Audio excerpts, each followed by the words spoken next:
ठाकुर जी सत्य हैं, और जो उनके प्रति सत्य भावना रखेगा उसको एक जैसे ठाकुर जी नहीं दिखेंगे, उनमें कुछ ना कुछ अनुभव होता रहेगा।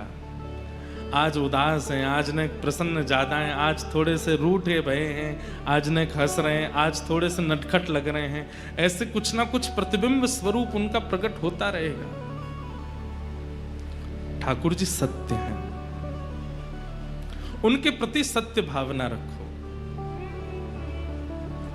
दूसरी बात, ठाकुर जी चैतन्य हैं। चैतन्य मतलब वो जड़ नहीं है। उनके प्रति धातु, पदार्थ या किसी पाषाण की भावना मत रखो। वो साक्षात चैतन्य है। जैसे हम चैतन्य हैं, हमारी चैतन्यता के लिए एसी लगाए गए हैं, पंखे लगाए गए हैं, कूलर लगाए गए हैं, बैठने के लिए गद्दा लगाया गया है, सब व्यवस्था। कई लोगों को मैं देखता हूं ठाकुर जी को विराजमान कर देते हैं, नीचे एक वस्त्र भी नहीं धारण कराते। क्यों? क्योंकि उनके मन में चैतन्य भाव नहीं है। ठाकुर जी को कहीं भी कैसे भी वस्त्र पहना देते हैं, उनमें जड़ाउदार कुछ लगा होता है। ठाकुर जी जो वस्त्र पहनते हैं उनके भीतर कसैलिता होती है, वो चुभती होगी अंग को, लेकिन उनको विचार में नहीं आता। क्यों? क्योंकि चैतन्य भाव नहीं है ठाकुर जी के प्रति। ठाकुर जी के प्रति चैतन्य बुद्धि रखो। वो साक्षात चैतन्य हैं।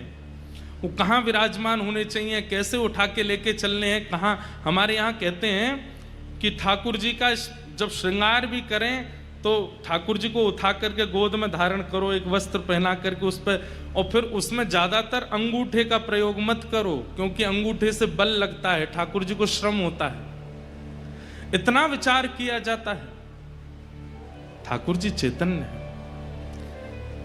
अगर सत्य और चैतन्य बुद्धि ठाकुर जी के प्रति नहीं रखोगे तो फिर आप ये प्रश्न करोगे, महाराज जी हमको हमारी भक्ति बढ़ क्यों नहीं रही है, हमारे मन में वो प्रेम क्यों नहीं आ रहा है, हमारे मन में वो विरह क्यों नहीं आ रहा है, वो भाव क्यों नहीं आ रहा है? क्योंकि आपने चैतन्य जैसी प्रतिक्रिया की नहीं ठाकुर जी के साथ।